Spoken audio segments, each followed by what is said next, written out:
the Breaking Rates event for TabbFORUM. I'm joined by Rick McVey, CEO of MarketAxess. Rick, thanks for joining me today. My pleasure. So as one of the market leaders and a market participant, I'd really like to hear your take on where you see sort of the electronification of the market going. Well, it's been another big year of growth for electronic trading in the credit markets.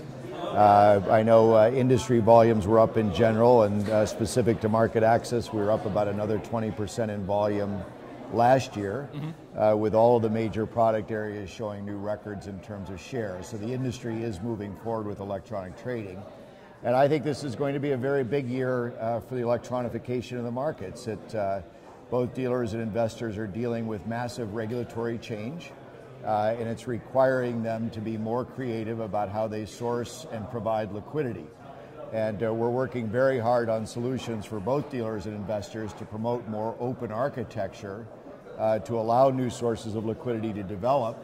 And I think this is going to be a big year of movement in terms of the adoption of those protocols. What has been the biggest challenge with the sort of the opening up of that architecture and sort of gaining more transparency? Is there one thing that stands out for you? You know, it's a massive change for the whole industry. So it requires a significant change in behavior among investors as they're confronted with the position where they need to really be able to respond to other orders and be prepared to lead with a price that is new for them.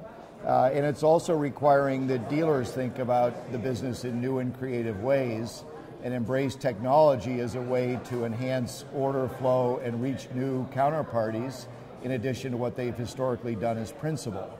So I think any change takes time and it's complex, but I think the industry solutions are developing and we're going to see a lot of progress on this in the coming year. Do you think there's going to be any impact in the upcoming changes in Washington with sort of the Treasury easing of the rates, that volatility that everyone's saying coming down the road? Is that going to help this process or going to hinder the process? Well, I think it increases the sense of urgency. The corporate bond market has gotten a lot larger over the last 5 years, and those bonds are primarily held by the buy side.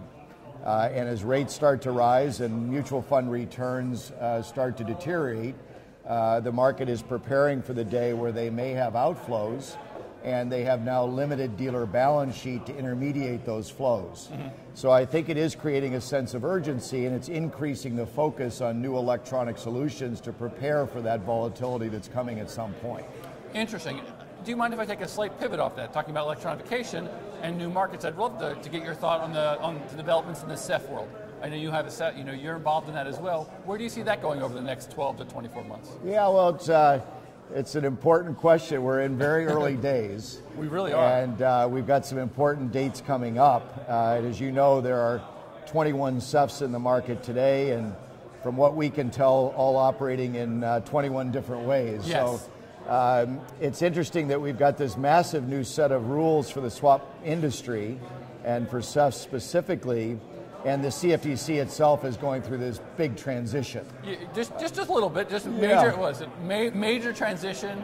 People were saying it's even could have a whole new outlook on the way they look at things. I mean, well, they may have a new outlook, and they've got a lot of new responsibilities in regulating what is a very large swap market. So there are a lot of unanswered questions, and the timeline is short. It looks like they're going to move forward with the made available for trade dates in late February, which is 6 short weeks away. And most of the swap volume is not trading on SEFs today. Exactly. If you look at our space in credit, the aggregate CDS volume trading on SEFs is about 12% of index volume. Exactly. And we're 6 weeks away from the required date to start trading swaps on SEFs. So I think a lot of things have to happen. Dealers and investors are going to have to get more familiar with SEFs and get the documentation completed to trade on SEFs. And we're going to need some clarification from the CFTC on exactly where they're going with the SEF rules and how they are going to enforce them. Because right now there are a lot of different interpretations in the industry. But I think it's safe to say that it's going to be a massive year of change in terms of the percentage of the swap market that is required to trade electronically in any outcome, and it's probably going to start very soon. Well, I think we're going to be up for a very interesting 2 or 3 months as these things start ramping up, I think, at full speed. Rick, I want to thank you very much for joining us here at the Breaking Rates show, and I hope you enjoy yourself. My pleasure. Thank you. you.